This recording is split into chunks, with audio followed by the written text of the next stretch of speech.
জুলাই গণঅভ্যুত্থানের স্মৃতি নিয়ে নির্মিত তথ্যচিত্র শ্রাবণ বিদ্রোহ এর প্রিমিয়ার শো গতকাল অনুষ্ঠিত হল রাজধানীর জাতীয় জাদুঘর মিলনায়তনে। তথ্য সম্প্রচার মন্ত্রণালয় উদ্যোগে এবং চলচ্চিত্র প্রকাশনা অধিদপ্তর ও প্রেস ইনস্টিটিউট বাংলাদেশের সহযোগিতায় তথ্যচিত্রটি নির্মাণ করেন আরিফুর রহমান। তথ্যচিত্রটিতে ফুটে উঠেছে জুলাই সংগ্রামের দিনগুলোর প্রতিচ্ছবি।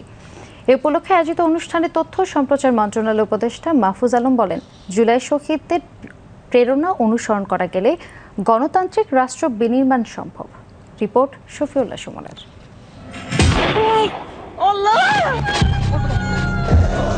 জুলাই ২০২৪ বিভীষিকাময় সংগ্রামের প্রতিটি দিন। গণ অভ্যুত্থানের সেই স্মৃতিকথা তুলে ধরতে নির্মাণ করা হয় তথ্যচিত্র শ্রাবণ বিদ্রোহ। জাতীয় জাদুঘর মিলনায়তনে আরিফুর রহমান পরিচালিত এই তথ্যচিত্রটির প্রিমিয়ার শোতে উপস্থিত দর্শকের সামনে জুলাইয়ের স্মৃতিকথা তুলে ধরেন শহীদ আবু সাঈদের বাবা মকবুল হোসেন ও শহীদ সাংবাদিক তাহির জামানের মা শামসিয়ারা জামান।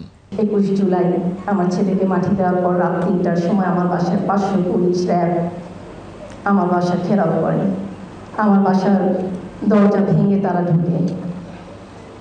তখন বলেছি, আসলে ছেলেকে তো মেরেছেন, এখন আপনারা মেরে এলেও আমার কোনো কষ্টই লাগবে না। আমার আশা ছিল যে একটা চাকরি বাকরি করবি, হয়তো আমি দেখে হয়তো মরে যাব। সেই আশাটা আমার আর ফুটল না। ছেলে দুনিয়ার থেকে বিদায় হয়ে গেল। সকলে দোয়া করবেন ছেলে যেন জান্নাতবাসী হয়। আমার ছেলের সাথে আরও যারা শহীদ হয়েছে তাদের জন্যও দোয়া করবেন, সকলেই যেন জান্নাতবাসী হয়। অনুষ্ঠানে তথ্য ও সম্প্রচার মন্ত্রণালয়ের উপদেষ্টা মাহফুজ আলম বলেন, জুলাই শহীদদের প্রেরণা অনুসরণ করা গেলে গণতান্ত্রিক রাষ্ট্র বিনির্মাণ সম্ভব, যেখানে রাষ্ট্র হবে সবার, সুরক্ষিত থাকবে সকলের নাগরিক অধিকার। বাংলাদেশের মানুষের যে আশার জন্ম হয়েছিল সেই আশা যেন আমরা পূরণ করতে পারি। এই পথ দীর্ঘ, অনেক দিনের লড়াই। আমরা মনে করি না 1 বছর 2 বছরের মধ্যে এই লড়াইয়ের ফসল আমরা পাবো, কিন্তু আমরা যদি লেগে থাকতে পারি এবং শহীদদের প্রেরণা অনুসরণ করতে পারি, আমরা আশা করি বাংলাদেশকে একটি গণতান্ত্রিক এবং সর্বজনের সকলের রাষ্ট্র বানাতে পারবো, সকলের নাগরিক অধিকার রক্ষার একটি রাষ্ট্র বানাতে পারবো। আইন উপদেষ্টা আসিফ নজরুল আশাবাদ ব্যক্ত করে বলেন, নির্বাচনের আগেই জুলাই হত্যাকাণ্ডের বিচার কাজ অনুষ্ঠিত হবে। হতাশ হওয়ার কোনো কারণ নাই। আজকে আমাদের শহীদ পরিবার যেটা বলেছে, আমি নিশ্চিতভাবে বিশ্বাস করি নির্বাচনের আগে অবশ্যই বিচার হবে।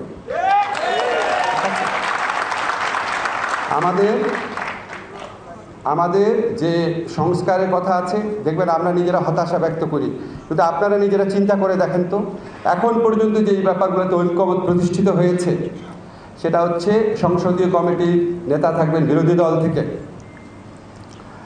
সরকারের যে প্রধান থাকবেন তার মেয়াদ হবে 10 বছরের, তারপরে আমরা উচ্চ কক্ষ নিয়ে আলোচনা করছি, পিআর হয়ে যাবেন দৃঢ়ভাবে বিশ্বাস করি।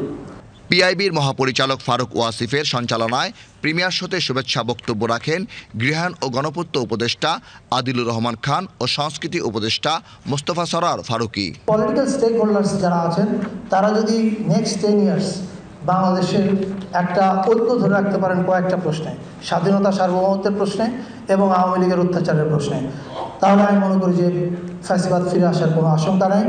স্বাধীনতা ধরে রাখার জন্য যে কাজগুলো করতে হবে, আপনার বিচার করতে হবে। আমরা চেষ্টা করছি আমাদের জায়গায়, কিন্তু এককভাবে সরকার পারে না। আপনারা জানেন, জনগণের ছাত্র জনতার যে আকাঙ্ক্ষা, সেটা বাস্তবায়নের জন্য কখনো কিন্তু পথ ছেড়ে দিতে হয় না। ফ্যাসিবাদ বারে বারে ফিরে আসার চেষ্টা করে, তাকে প্রতিহত করতে হয়, দমন করতে হয়।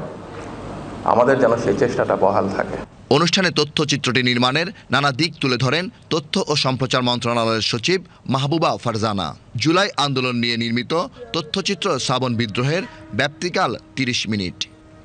Shafiullah Suman, BTV news, Dhaka.